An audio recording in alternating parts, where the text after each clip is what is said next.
turn it over to our faculty experts. When we originally started to think about this program, the questions came up, are there nationwide speakers we should bring in?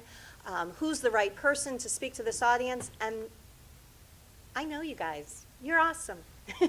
And you know what we need to be sharing because you are in the classroom every day with these students. And so it became just crystal clear that the right thing to do was to reach out to my esteemed colleagues in the schools and ask you to share your expertise with us this morning. We're going to start by talking about connected in the classroom and the different expectations that our college students have when they're coming to our classroom. What were they socialized to experience? What are their expectations in terms of their educational styles? And so we have coming to the podium now, Ned Moore from Engineering, Joan Nicole Sent from Special Education and Interventions, and Reginald Simmons from Criminology, who are going to share with you their very different experiences and help to give us some tools that we can bring to the classroom starting next week. So just give me a moment to switch to their slides.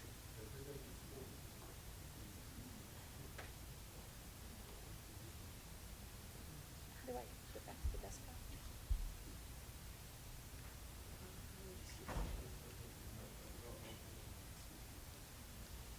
Yep, that one. Yes, please feel free as we go through the morning, get coffee, get Danish. They'll keep replenishing the food, so don't feel like there's not enough to share.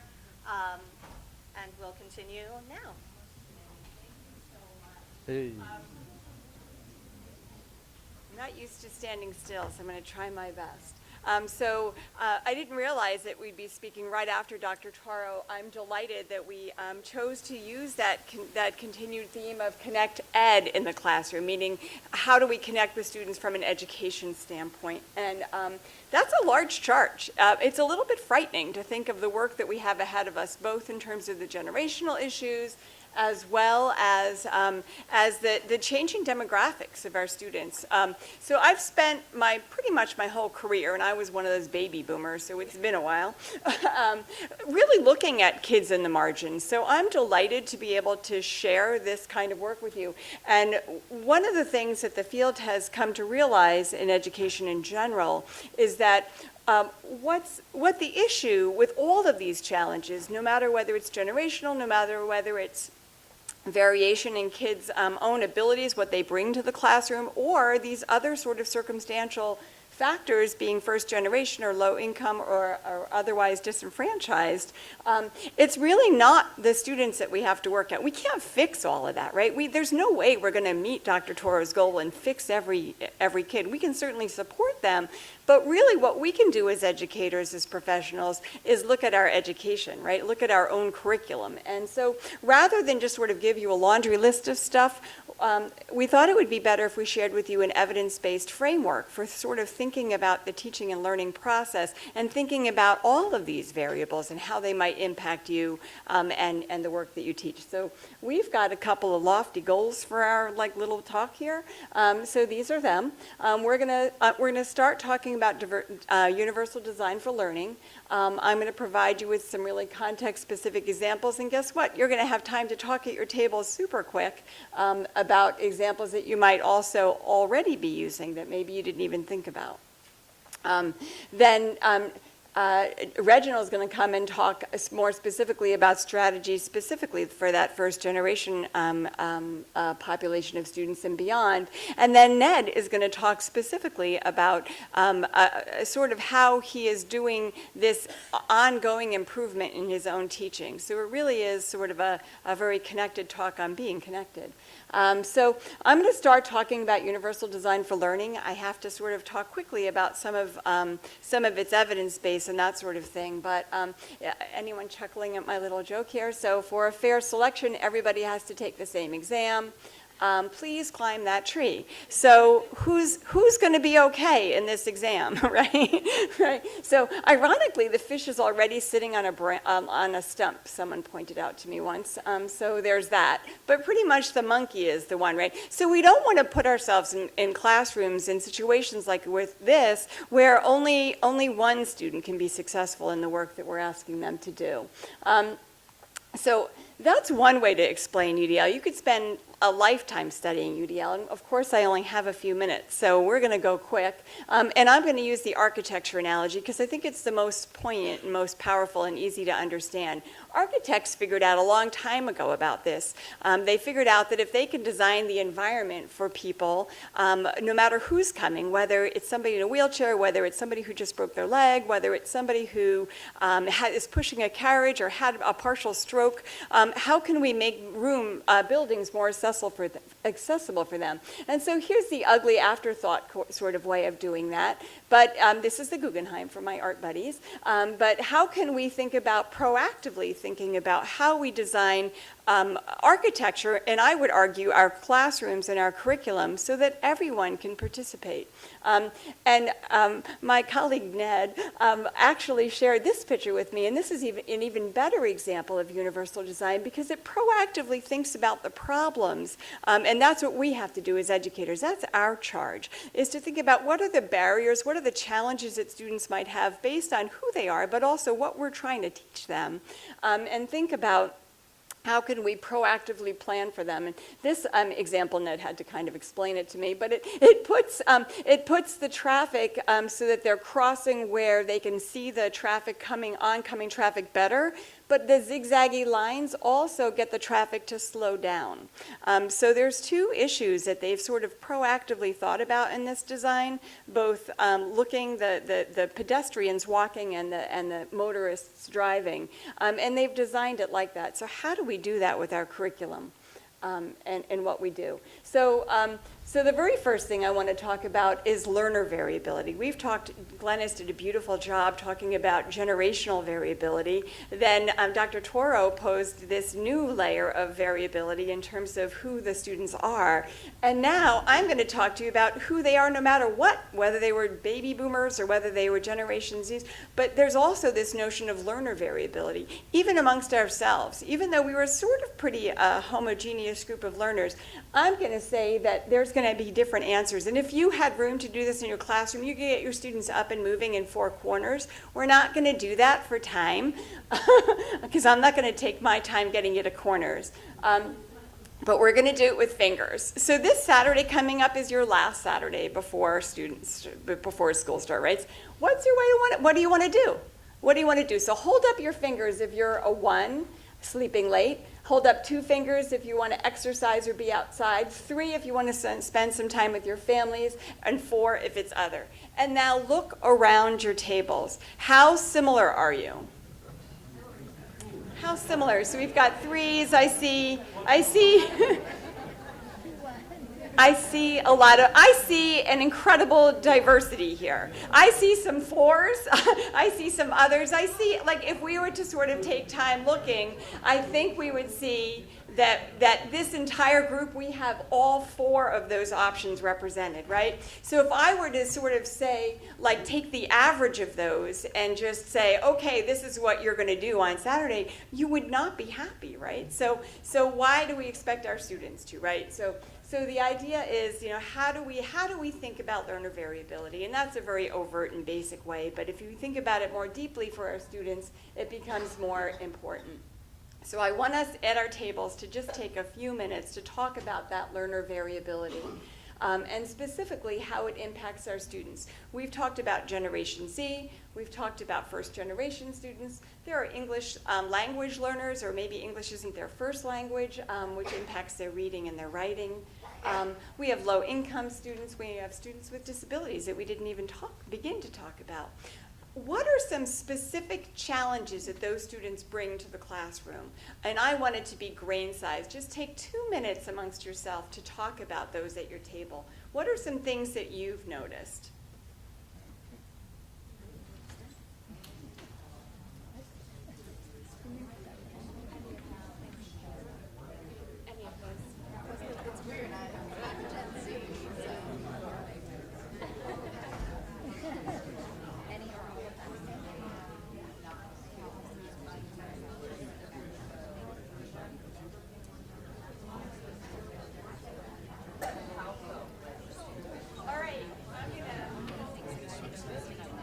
I'm going to stop you there and ask someone to call out one. I heard a bunch of them that I would have thought of. What's one from, anyone have one that they want to share? Thanks, Marianne. Oh, all right, hold on a second, because I only have 7 minutes. No pressure. Marianne, go ahead, I'm sorry. All of the emphasis on testing Yes. has taught them that what matters is the score or the grade, not the skill that they use to get the score or the grade. Right. So I actually put in my syllabi now, I expect you not only to attend to what happens in class, but to remember it, because we will build upon it. Correct. So the emphasis on testing, and I would agree, really focuses on the test score and not the actual long-term learning. So this notion that we're not changing students' brains neurologically, we're not, deepening pathways for them, is an accurate one. That's a very fair assumption. What's another one? One more. All the way in the back. I don't know your name. Monique. From accounting. Thank you. One of the things that I find, particularly in the junior level classes, is that students don't yet understand the level of devotion and time and effort it takes to succeed in a challenging topic. Correct, perfect. So students don't know how to, they don't understand the amount of work, they don't know how to usually chunk it out, and they have no sense of the loftiness of the time and the work involved. Sometimes they don't have the sense of the time, sometimes they don't have the skills themselves to either scaffold it out or to even do the work, right? So good points. So that there's a lot of learner variability. So I'm just going to really quickly talk to you about the framework and hopefully give you an example or two.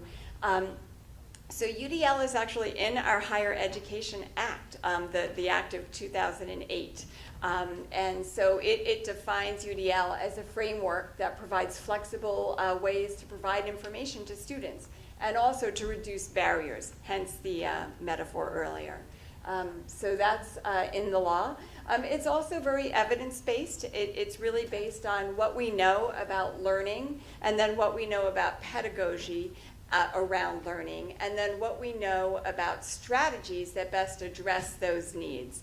So it's a really great evidence-based framework, and it's really based on these 3 strategic networks of the brain. And in your handouts, there's a lovely chart. It's all color-coded, and it is these guidelines. Hopefully you'll find it. You'll flip it. It starts with the green, and yeah, there you go, the colorful little table there. One of those shows you the actual guidelines and the framework, and then the other is blank so that you can sort of write your own ideas.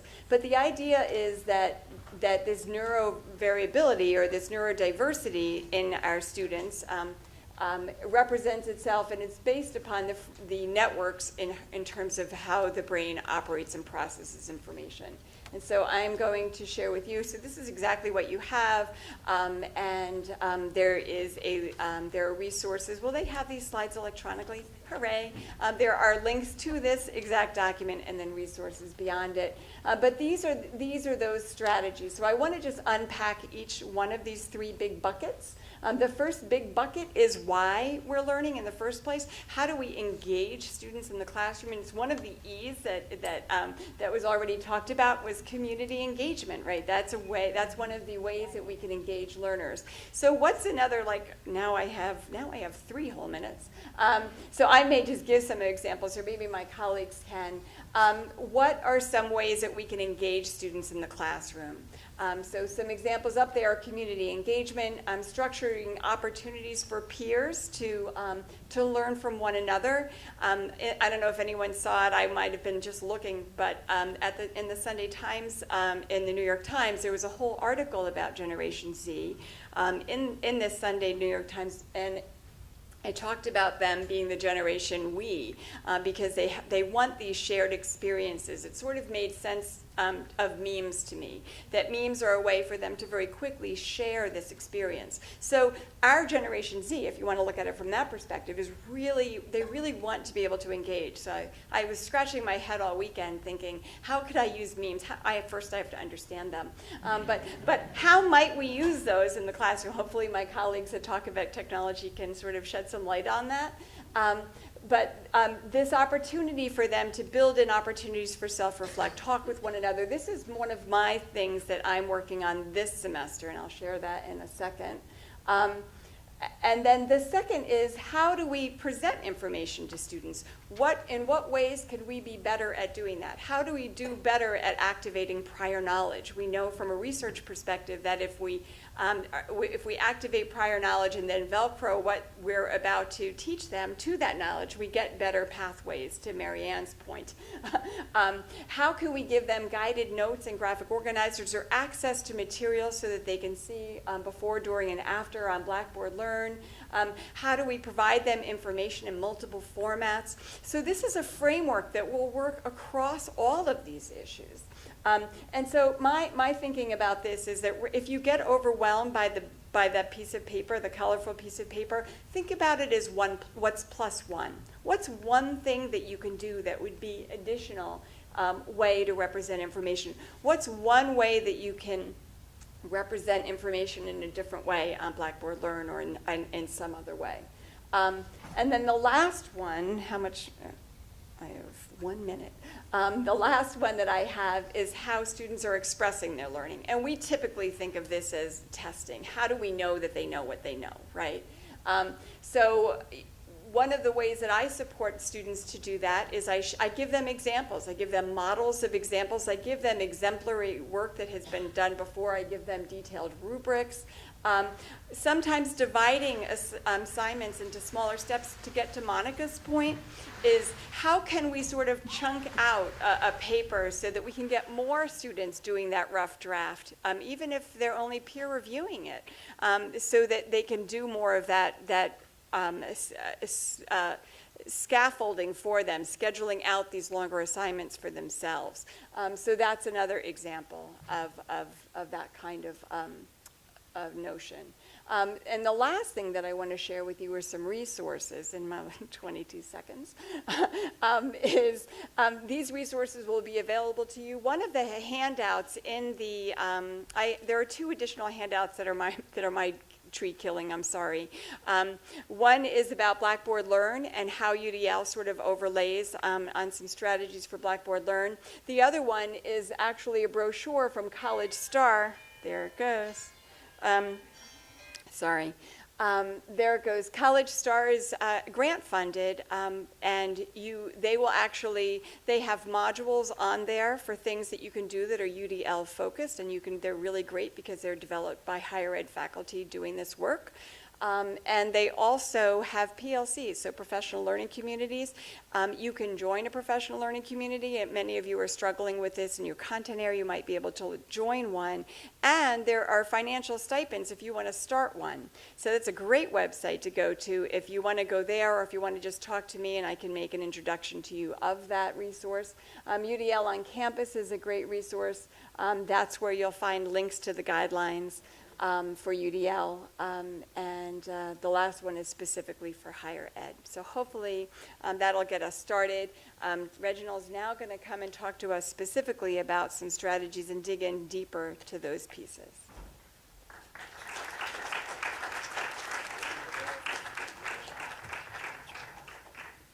Okay, good morning, everybody. Thank you, Joan, for kicking us off here. So I'm going to focus, kind of drill down a bit into the issue of connecting with our first-generation students. I want to start with the definitions. There are a few definitions out there about first-gen, and I want to kind of lead with that. So who are first-generation students? So these are students whose parents have not earned a bachelor's degree, right? That's kind of an all-encompassing definition. And I want to share some numbers. So nationally, they represent about 33% of the college-going population, so roughly a third of our college-going students nationally are first-generation students. But as Dr. Fitzgerald mentioned, we have a pretty large representation here at Central of first-gen students. So 65% of CCSU freshmen who responded to a survey in 2016 reported themselves as first generation. So first generation students are really our students, right? And for first gen students, the stakes are quite high. This is data from a national longitudinal study of the persistence of first generation students. And as you can see from this table, the students who have parents that have earned a bachelor's degree have the lowest rate of attrition, right? Which of course is a measure of dropout, right? Students that have parents that have some college do a bit better in their persistence in college. And students that have parents that have no college education have students that have the highest rate of attrition, right? So of those students, those first generation students, 3 years after enrolling in college, 33% have dropped out. And not just dropped out of the college where they were attending, but they're not enrolled in any other post-secondary institutions. They really totally dropped out of higher ed. And the reason why those stakes are high is that this study also found that for first-gen students that do graduate from college, their earnings are the same as continuing generation students. There's really no difference in the amount of money that they're earning or their likelihood of being employed. And because there's a higher percentage of first-gen students that are from low-income backgrounds, I love the Equalizer movies with Denzel Washington, and I love those movies, but the real equalizer for first-gen students is college education, college graduation. And that is a true equalizer for our first-gen students. So we should care about the success of these students. So what are some of the challenges? What are some of the research-based challenges? This has been studied multiple times in multiple ways. I want to kind of just quickly summarize some of the challenges of our first-gen students. So compared to continuing generation students, first-gen students work longer hours at off-campus jobs, are more likely to have family responsibilities, are less likely to be involved on campus. This is very important. This is a no-brainer, right? If you're working more hours, your family responsibilities, you're more likely to not be able to be involved in campus, which is an important indicator of success of our students. Have lower perceived academic competence. So this is basically a measure of a student's confidence in their academic skills. Right? And our first generation students often have a lower sense of confidence in their academic skills on average.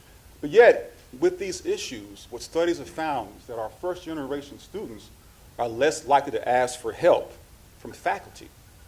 This is kind of in line with what President Toro just presented, which indicated that a lot of students come into college thinking they'll ask for help, but many don't.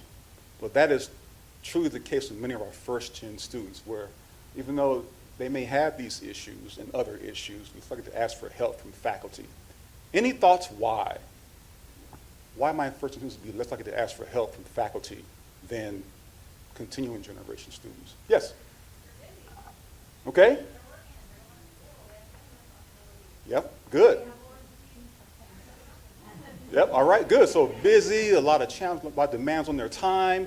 Yes? They're afraid that their weaknesses will be exposed. Yeah. And that they will lose respect of the faculty member. Good point. And a lot of those weaknesses may be perceived weaknesses, right? Maybe perception. And if so, another outcome is that first students are more likely to feel like they don't belong or don't fit in at the college. So perhaps asking for help, it may be perceived as validating that concern, that fear. So there may be a hesitancy to ask for help. Not knowing that, I think many of us can attest to this, that the most successful students ask for help. They take advantage of supports that our university, that our faculty provide.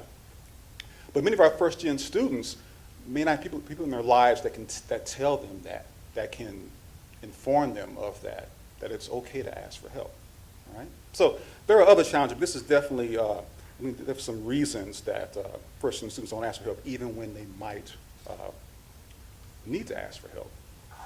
So what can we do as instructors? And this is just this is a succinct list or other things that we can do, but I just wanted to give some tips regarding what we can do to support the success of these students. So one, be enthusiastic, positive, and relevant as an instructor. Very important. There's some research saying that, that the first day of class sets the tone for the class and how it's going to go for many students. So use myself as an example. First day of class, I've been teaching for, this is my 11th year, I still get excited the first day of class. I'm still pumped that first day. And I think many students feel that enthusiasm, and that makes a difference for many of our students. Positive and relevant. Positive, I remember my first year of college. We were all in a large auditorium. And I remember some powerful person at the front of the stage saying, everybody look around. And we all looked around, and this person said, by this time next year, half of you will not be here. That's definitely the opposite of positive, right? I mean, that is a scary thing to hear, right? And for students that don't have people in their lives to give them a competing message, right? Parents that may have gone to college, they can say, yeah, don't worry about that, right? You'll be all right, right? It can be scary for many of our students if they don't have faculty that are positive, right? That are more strength-based. All right, very important to be positive as an instructor. Relevant, what do I mean by this? So making the material relevant to our students is very important. And quick example, I teach juvenile offending, and I think many of us can teach courses that can make material more relevant. I think all of us can do that regardless of our discipline. And what I say in my class, first day, is that we all have some experience with juvenile offending, all right? How many of you have been victims of juvenile offending? How many in this room have had their bike stolen when they were a kid, or a bike damaged when they were a kid? Anybody? A good number, right? Right? So you've been a victim of juvenile offending, all right? And others in the room, perhaps you witnessed juvenile offending. How many of you in this room have witnessed somebody being victimized when you were a kid? More hands going up. And then some of you actually may have been a juvenile offender yourself. I won't ask for those hands. But the whole point is that we all have experience with this topic. And this is a class where that experience is valued and important. And so when we're talking about a particular theory or concept, I want you to draw on that experience to inform our discussion. Right? And that's kind of when I try to make it relevant to our students, kind of meaningful to our students. That's very important, I think, as an instructor to be able to do that. Okay, I'm running a bit long on time. I'll get this story before making assumptions about students. As I mentioned before, many of our students are working long hours, have family obligations. Right? So a student that comes into our class, we have a morning class, and they're nodding off, having a hard time staying awake. All right? What are some reasons for that? Is that student lazy? Third shift.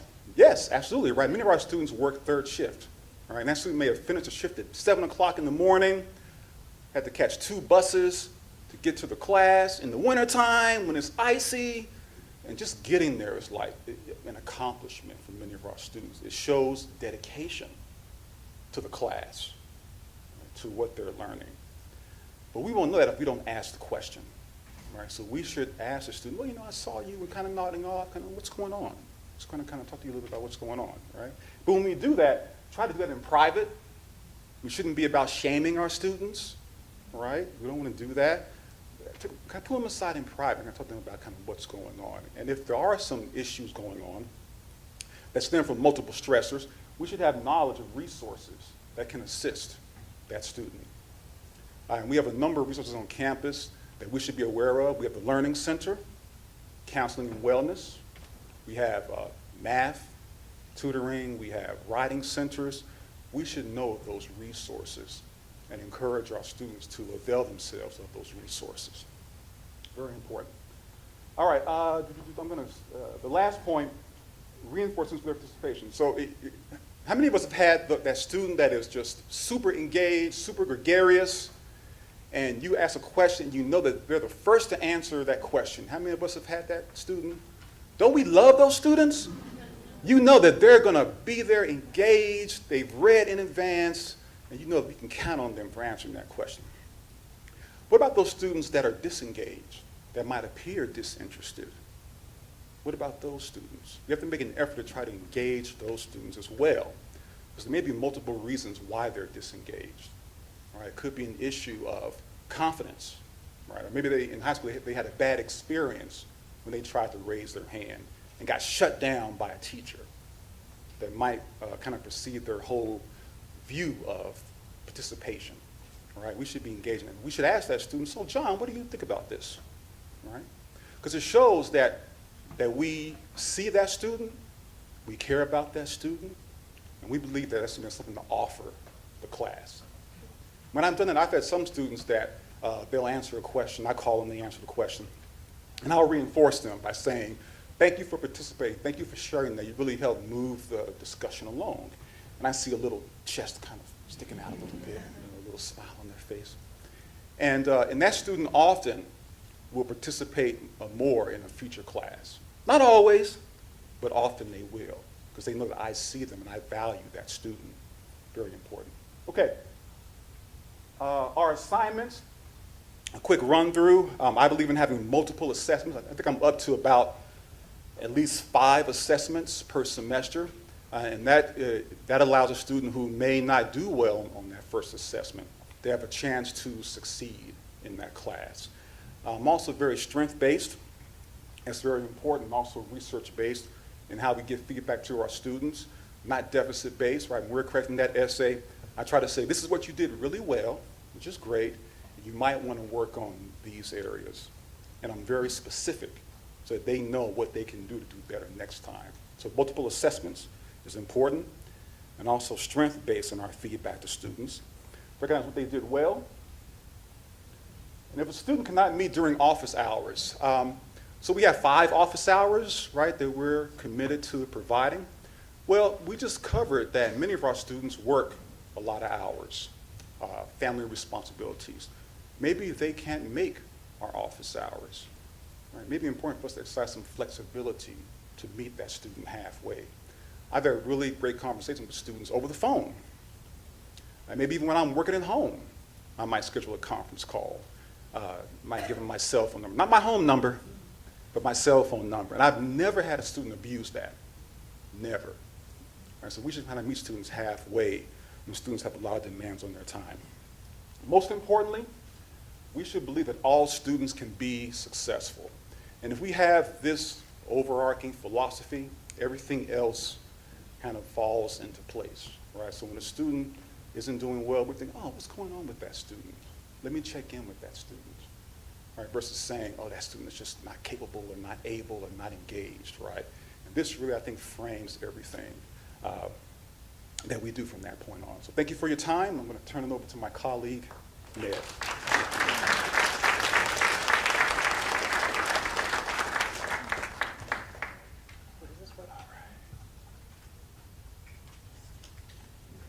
Can you hear me now? No? Never mind then. Oh, did work.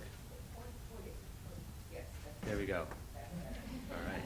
Good. I can't stand still. All right. Hey, so I'm an engineer, and all I can ever think about when I see a problem is how can I actually implement it, right? The practicalities of some of the issues you're seeing today. So where do we start? Well, Joan gave you a worksheet, and I think you should fill it out at some point.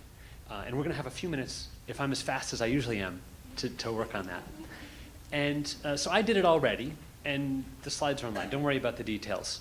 And then I played bingo, and I lost. I had 3 things that I need to work on, not in a row. Oh well, but I did pretty well. And but boy, I bet you guys are going to walk out of here with at least 50 things you want to do better this fall. And Lord help you if you're new here. You've probably got 1,000. So where do you start? This is totally overwhelming to me. right? There's so many things you want to do. Your time is limited. Your students' time is limited, right? If you give them 50 new assignments, they're not going to do all of them. So we need a strategy. And this is sort of a rephrasing of something that GE popularized a few decades ago for making jet engines not fall out of the air as often. So we measure, we analyze, we improve something, and then we maintain that improvement. And I think it's really important to do these in sequence and not try to do them in parallel. And I want to talk for a second about improvement especially. You know, as faculty, we're probably most concerned with what grades we're giving out. You know, are students learning what they're supposed to be learning? And obviously that's important. But I would like to bring up a second point, and that's how long it takes them to get there, and how long it takes you to get them there, right? So when you're improving your teaching, I think it's also important to think about how efficient students are at getting there to where they want to be. And I feel like that kind of helps me think about the conundrum of the student who says, I'm a B student, right? That drives me crazy. I want you to be ambitious, right? Go for the A, get it, do it. But they're working. They bring their little sister or their daughter to school in the morning, and they just don't have time to do it. They've got a goal, they've got a multiple parameter optimization process, and they're good to the B, right? And you say, oh, forget that. I'm gonna keep pushing for the A. The thing that's important to me is that if I can get a student to spend half as much time and still get to where they want to be, then maybe they can take 2 classes instead of 1, and they graduate at 30 instead of at 37, right? So thinking about how long people take and how long you take too, your time is valuable, right? And so that is all part of teaching improvement for me. It's not just the learning aspect of it. So in terms of measuring, now online stuff gives us all sorts of choices. You know, I let students take my online test as many times as they want. So now I can track who's being persistent, who's trying to get that A, right? As well as giving them more opportunities to learn. I can see how long they took to take the test. I can see which questions they got stuck on. You can track when they watched the video. Did they watch the video you posted before class to prepare? Did they watch it while they were doing the homework? Did they watch it right before the final? Right? So you can see when it's being used and whether or not it's working then. You can track discussion board usage. I'm going to have them make that. My +1 this fall in one of my classes is to have students create a wiki. I know, it's so millennial. But I still think it's going to help. But we'll see what happens, right? You could go old school. You could keep a journal. You could videotape yourself and count how much time you're spending looking at the board versus looking at everyone. Those are like good things. But you take the data. You don't jump to conclusions. I worked with a Jedi Master of an engineer once who would throw you off site if while looking at a part that had been returned for failure, if you try to guess why it happened and then suggest a solution, you're out.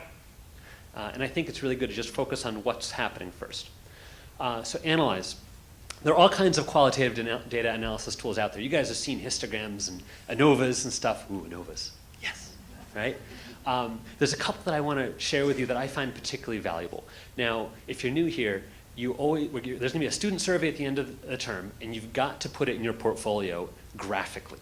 So most people do this as a bar chart. I just think a little different. I do it in a radar chart, which basically I take a bar chart and I wrap it around a circle. I'm really good at seeing if something's a circle or not, right? So I can tell quickly then if something's going wrong. So my radar chart here is from the first semester teaching a senior level class. This is horrible. But I've grouped questions. So up here, I've got class started and ended on time. I was there, right? It was possible to ask me questions. I was available. I'm good at that, right? It turns out instruction methods help me, not so much. So I was there, just not helpful, right?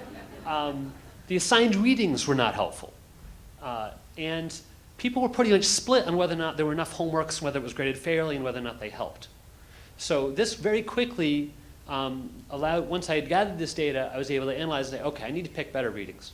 I need to give more tests, give better feedback, and I need to think about exactly how I'm teaching people. And it turns out I think I was giving too many derivations. Nobody likes those, right? Most students really want to know steps. So, and now this looks much more like a circle. All right, so since I gave you a bad example, I can give you some other data. Something else I try to do is actually track how my students do in later classes. I teach a really brutal sophomore level class, and then students take other classes that really depend heavily on that class. So I'm able to go then and look to see how my students did in those other classes and compare it to how people who took different sections of that intro class did in those same advanced classes. And that's a really objective measure then of how I did. So I didn't put the names on there. I'm blue. No, yeah, I'm blue. Sad. It's not a huge data set. But if this one is as much of a stinker as the previous slide, I'd be able to go to those faculty members and say, hey, what are you guys doing to prepare those students so well for the other class? What tricks, what are you doing? Teach me. Right? This data is kind of hidden, hard to get to, but if anybody, in fact, so many senior faculty members told me it was dangerous to do this that I deleted the Excel file. But it's very easy to make, and if anybody wants help, I'm happy to do that. This is the last one, and this one is a little bit different. Those, I think, are more big picture techniques for addressing big picture problems. But you talk about retention, and like Dr. Tor was earlier, I don't think it's all about whether or not that video is closed captioned. There are so many dumb little things, like death by 1,000 cuts kind of problems. This method is great for it. So what I'm going to do is I'm going to list every single thing that could go wrong. I love doing that. All right? And I'm going to ask myself 3 questions about each one of those things. I'm going to say, how bad would it be if this happened? Like, this is like instant failure in the class, or they're going to get delayed by a semester or a whole year. Or is it really not a big deal? It's going to be okay. That score on 1 to 10. 10's bad. Then I'm going to ask myself, how likely is this to happen? Does this happen to almost every student? Or is this sort of a 1 in a million thing? Score it again, 1 to 10. And then I'm going to ask, how likely am I to notice this problem before the end of term?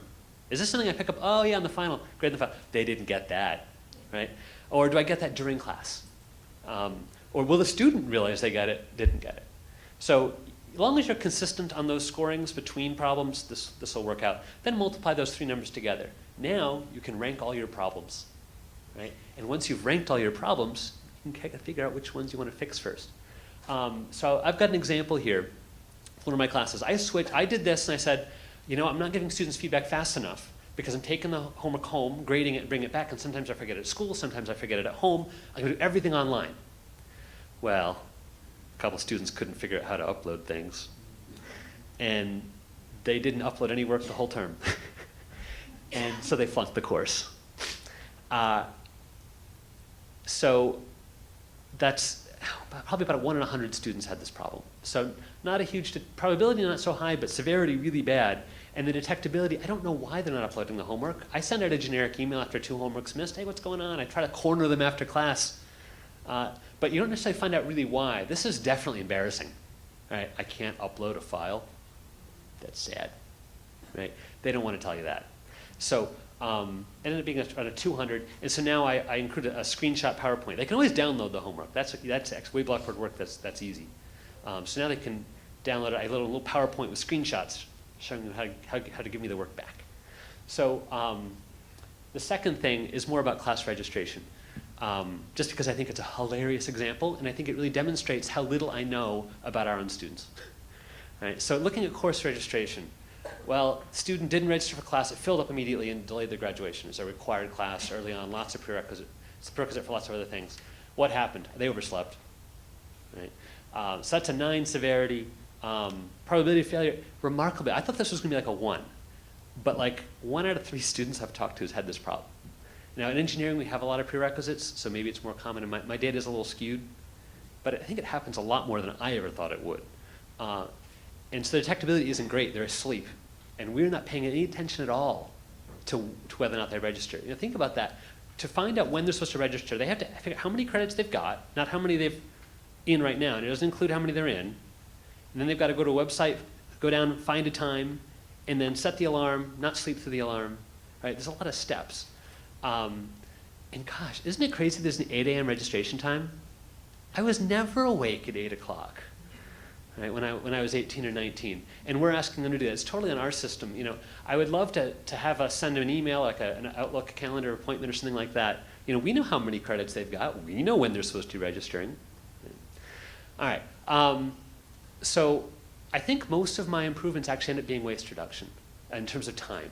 I find that if I can be faster with my own time in class, more efficient with my grading, get them faster feedback, if they can learn more efficiently, they end up just doing better on their own, because they're often time limited. It's not. The thing I'd like to highlight is Clave Plus. There's a whole bunch of different software you can use to like assign hotkeys for comments. So you can write like a paragraph, like really detailed feedback, and then hit Control A, and it shows up on their homework. And they have no idea that you did it, right? They think you really care a lot, right? And I know Marion did a nice job shouting out to the Teaching Center earlier, but the lunch bunches they do, the talks for continuous improvement, I can't recommend them highly enough. I think it's really important that we're all on the same team. I'm so happy that you guys are all here. Sometimes it's very lonely teaching, right? You hear about some shenanigans that some other faculty members do, and you're like, that's not good practice, but I know it's not going to be you guys, right? You guys are going to be great. And then maintain. You forget. You make a change and you kind of forget about it, but it's so important to go back and revisit the data again later to see if it's actually still working. Maybe the students changed a little bit. Maybe they're not like the students you had 4 years ago, 5 years ago when you implemented some change. You want to know if it still works. And this is so worth doing. It's more fun. There are so many fewer students out there, and Lord help us, none of us want to go the way of travel agents. So again, thank you for working so hard and improving on your teaching. How are we doing on time? Do we have time to do a little? Clavier, it is French. Clavier, there's a whole bunch of software. That's the one I use. It's this little free executable, and you just click on it, and it brings up this thing, and you can list all the comments you want to make. No, it's on Windows. There are Mac versions too. It's a separate utility. And then when it's on, if you hit Control whatever, it'll paste all that text wherever you are in any program. If you're in Moodle or Blackboard or wherever else. And so that way, for each assignment, I have a little file, and you tell it which assignment you're doing, and then it assigns 20 different keys to those 20 comments, because you always end up making the same comments over and over again. And so that cut my grading time from 3 hours down to 1, because now I'm just boom, boom, boom, hotkeys. Yeah. Also, I'm really good at being excited, like Reginald said. Oh. Nope. So questions for any of the 3 first speakers? You guys gotta stand up now too. We have a couple minutes for any questions for any of our speakers. I might ask you folks a question. We talked a lot about the students once they get here.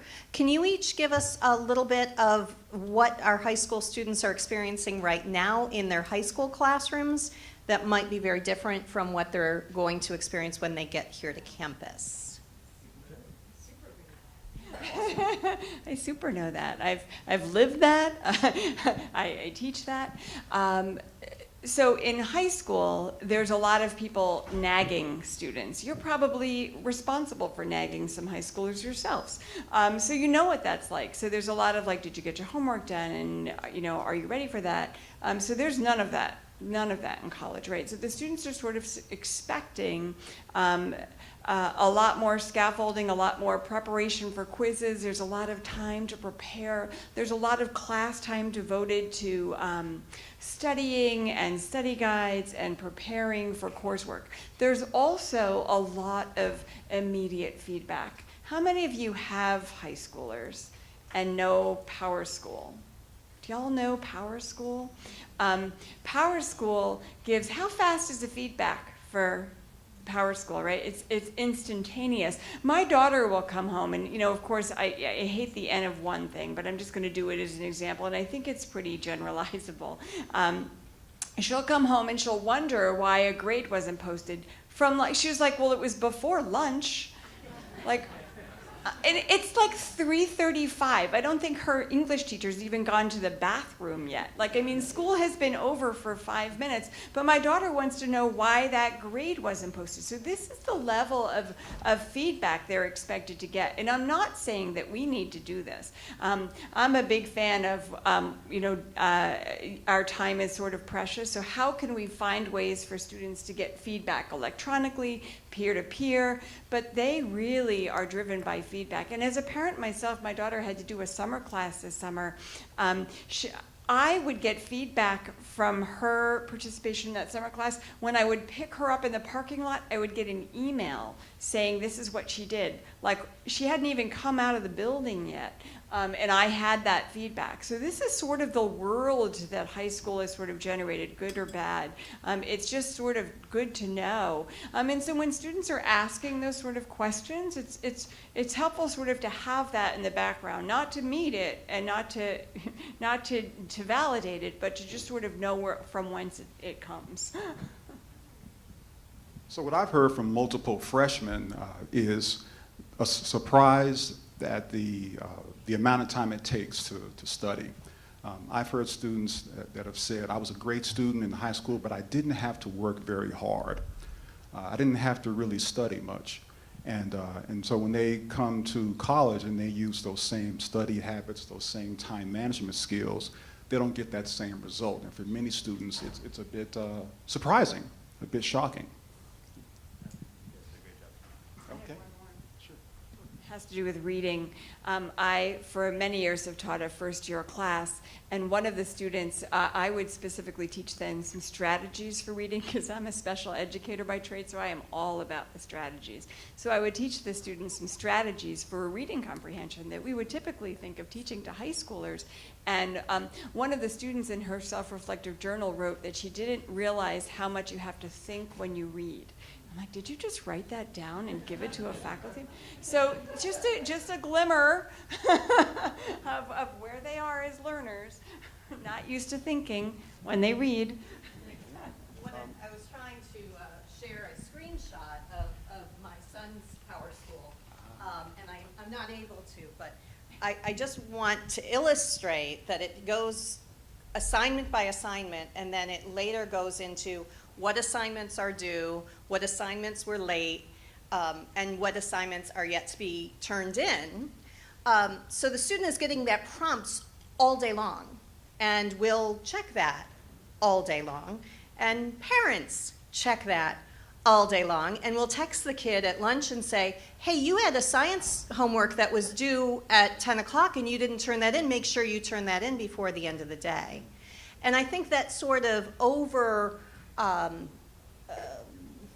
helicoptering or snow plowing or droning or whatever we want to call it ends very suddenly for our kids. And so any sort of help we can make, I'm not suggesting we adopt Power School by any means, but the transitioning will be abrupt, and it should be something we think about as we expect them to be much more accountable, as they should, as they approach college. Marian?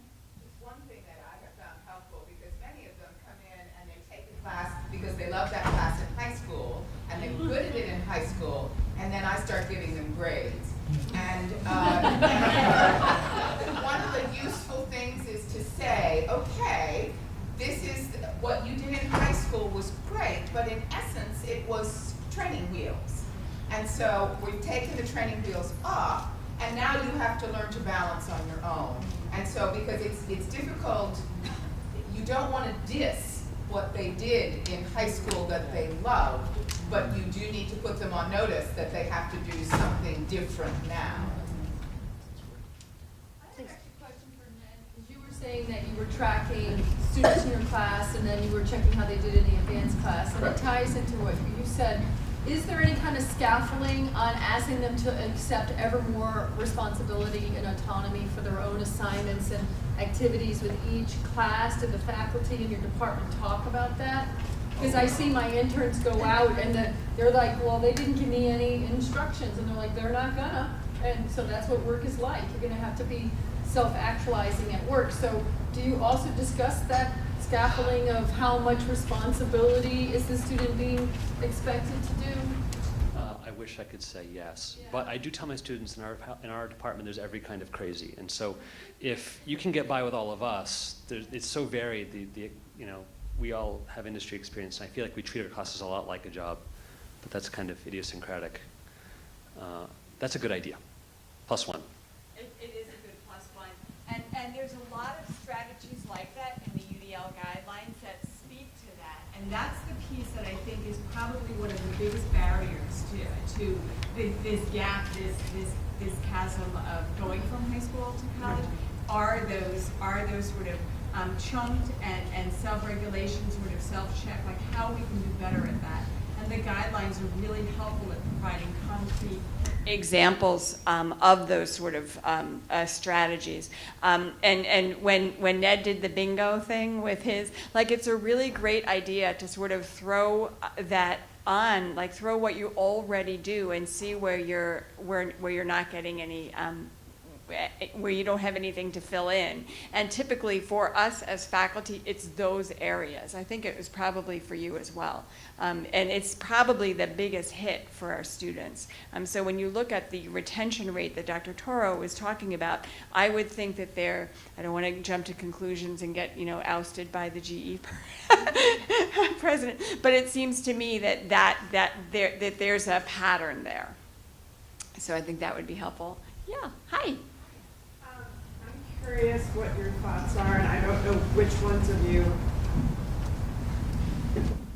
Thank you. I'm curious about the jump between undergraduate and graduate level work as well, because the lens I'm looking at all this through is graduate level, and also a large number of my students are coming right out of undergrad. And many of them are the first in their family ever to go beyond undergrad as well. So that difference between undergraduate and graduate level work, and just if any of you did any talking about that as well when you're preparing.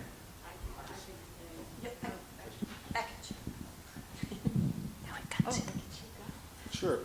So I happen to be director of the graduate program in my department, and one thing that I find is students that are coming out of undergrad directly into a graduate program may not have an awareness of the increase in workload, and many may believe that they can work full-time like they did as an undergrad and still perform well in 3 classes, for example.